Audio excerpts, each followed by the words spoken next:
semuanya, perkenalkan kami dari kelompok 7. Kami akan menjelaskan mengenai 7 konsep inti pemasaran. Sebelum itu, kenalan dulu yuk dengan kelompok kami. Nama saya Arianda Diva Wibowo dari absen 10. Halo, nama saya Misha Azura dari absen 20. Halo, perkenalkan nama saya Nisha Azalia dari absen 27. Halo, perkenalkan nama saya Suci Saadia dari nomor absen 32. Halo, nama saya Zahra Alia Fauzia dari nomor absen 34. 7 konsep inti pemasaran. Yang pertama yaitu ada kebutuhan, keinginan, dan permintaan. Kebutuhan adalah ketidakberadaan kepuasan dasar. Kebutuhan ini adalah hakikat biologis pada manusia. Manusia memiliki kebutuhan kompleks seperti sandang berupa pakaian, makan berupa pangan, dan tempat tinggal berupa papan. Selanjutnya yaitu ada keinginan. Keinginan adalah hasrat yang dapat memuaskan diri seseorang. Keinginan ini dapat tercipta karena sudah memenuhi adanya kebutuhan. Selanjutnya yaitu adalah permintaan. Permintaan adalah keinginan yang dapat disertai dengan kemampuan untuk membelinya. Permintaan ini tercipta karena adanya keinginan dan kebutuhan. Permintaan ini dapat diwujudkan karena dengan adanya kemampuan untuk membelinya. 3 kegiatan tadi adalah seseorang memiliki kebutuhan untuk makan. Ia memenuhi kebutuhannya dengan memiliki keinginan untuk memakan mie instan. Dengan adanya kemampuan untuk membelinya, ia memiliki permintaan.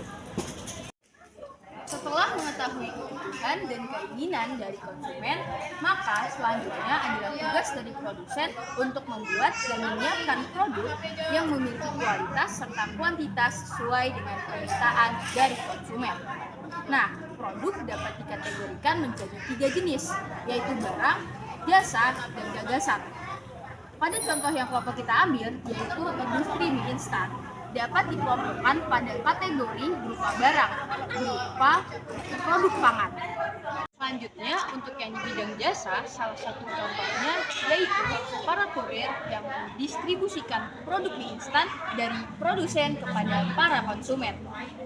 Dan untuk selanjutnya, yang terakhir adalah gagasan. Salah satu contohnya yaitu para karyawan yang bekerja di bagian R&D atau Research and Development. Mereka memiliki tugas untuk menciptakan inovasi pada produk. Nah, pada industri mie instan, R&D ini memiliki tugas untuk melakukan riset dan pengembangan sehingga dapat menghasilkan dan menciptakan produk mie instan dengan varian, rasa, dan tampilan yang menarik loh. Halo semuanya, pada kesempatan kali ini saya akan menjelaskan konsep inti pemasaran, bagian nilai, biaya, dan kepuasan. Nah, kalian tahu nggak sih nilai itu apa? Nilai atau value adalah nilai atau manfaat yang diterima oleh pelanggan. Nah, biasanya nilai ini tidak hanya mencakup fisik, tetapi juga faktor emosional dan sosial juga mempengaruhi nilai juga.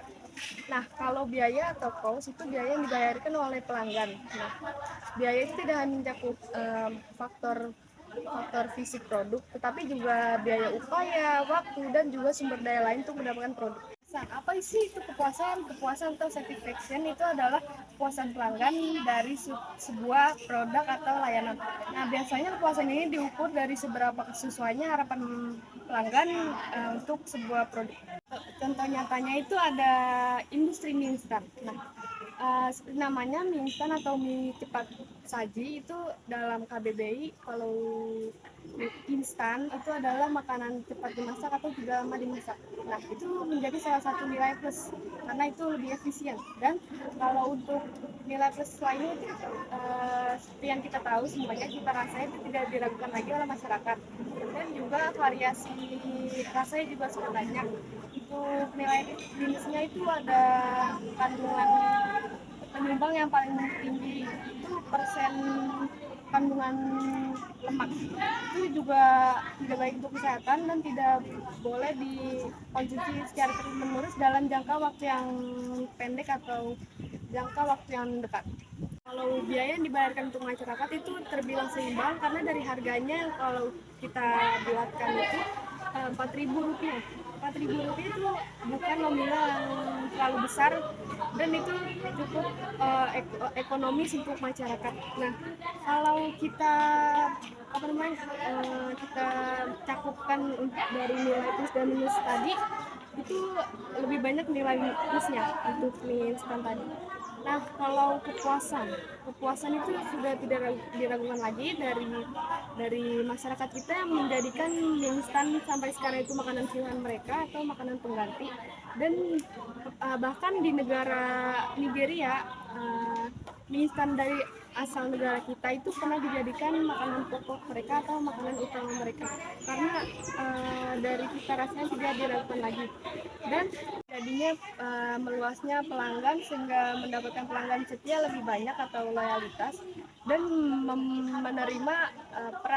menerima rekomendasi positif yang lebih banyak, sehingga industri mie instan ini menjadi lebih banyak peminat dan mendapatkan keuntungan yang lebih. Transaksi adalah suatu perdagangan yang melibatkan dua macam pihak atau lebih. Yang paling sedikit terdapat dua macam nilai, persetujuan mengenai kondisi, waktu, dan tempat. Biasanya sistem hukum digunakan untuk memaksa atau mengikat pihak yang bertransaksi untuk mematuhinya.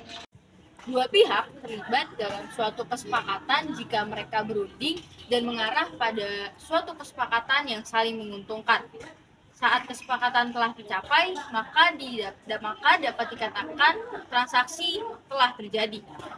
Hubungan dan jaringan. Pemasaran hubungan atau relationship marketing adalah praktik hubungan jangka panjang dengan pelanggan, penyalur, pemasok guna mempertahankan bisnis jangka panjang mereka. Nah, ada beberapa hal agar terciptanya hubungan bisnis ini dalam waktu yang panjang. Yang pertama, saling mempercayai dan saling menguntungkan. Dan yang kedua yaitu memberikan pelayanan yang baik, memberikan kualitas produk yang baik, serta memberikan harga yang pantas untuk kedua belah pihak. Yang ketiga, membangun ikatan ekonomi, teknik, dan sosial yang baik antara kedua belah pihak. Keempat, yaitu menekan biaya transaksi dan waktu mencari pelanggan. Nah, hasil pemasaran hubungan ini yang utama adalah pengembangan aset unik, yaitu jaringan pemasaran. Jaringan pemasaran terdiri dari perusahaan-perusahaan dan pihak-pihak yang mendukung pelanggan, distributor, supplier, pengecer, agen iklan, ilmuwan, serta perusahaan-perusahaan lainnya untuk bersama-sama membangun bisnis yang saling menguntungkan. Nah, contohnya itu seperti perusahaan industri mie instan. Pasti industri mie instan itu butuh pemasok seperti tepung, pemasok dari bumbunya, pemasok dari minyak kelapa sawit, serta membutuhkan distributor, membutuhkan agen iklan, dan yang lain-lain. Pasar merupakan tempat terjadinya transaksi antara penjual dan pembeli atau pertemuan antara penjual dan pembeli. Pasar secara zaman sekarang sudah tidak lagi spesifik dengan tempat secara fisik, tetapi adalah sekumpulan antara penjual dan pembeli. Pasar kelompokan bisa menjadi pasar demografis ataupun pasar produk. Pasar produk contohnya seperti sayuran, pasar daging, dan pasar bahan-bahan pokok. Demografis seperti pasar untuk anak perempuan ataupun laki-laki dan ibu-ibu. Pasar terdiri atas pelanggan potensial yang memiliki kebutuhan atau keinginan yang berbentuk sama. Itu adalah pemasar dan calon pembeli. Pemasar merupakan seseorang yang mencari satu atau lebih calon pembeli yang akan terlibat dalam pertukaran nilai. Calon pembeli adalah seseorang yang diidentifikasikan oleh pemasar sebagai orang yang mungkin bersedia dan mampu terlibat dalam pertukaran tersebut. Pemasar dapat bertindak sebagai pembeli ataupun penjual, tergantung pada tingkat keaktifan mereka dalam mengupayakan terjadinya pertukaran. Dalam situasi di mana kedua belah pihak secara aktif mengupayakan terjadinya pertukaran, maka keduanya disebut sebagai pemasar. Dalam situasi normal, pemasar adalah perusahaan yang berhadapan dengan pesaing dalam melayani suatu pasar. Perusahaan atau produsen mengirim produk secara langsung atau melalui perantara pemasaran kepada pengguna atau konsumen akhir. Efektivitas relatifnya mereka dipengaruhi oleh pemasok serta kekuatan lingkungan utama atau demografis, ekonomi, fisik, teknologi, politik atau hukum, dan sosial budaya. Contohnya yaitu dalam penjualan produk mie instan, seseorang pemasar akan menawarkan calon pembeli dan membuktikan untuk membeli produk mie instan tersebut. Nah, itu tadi pemaparan 7 di pemasaran.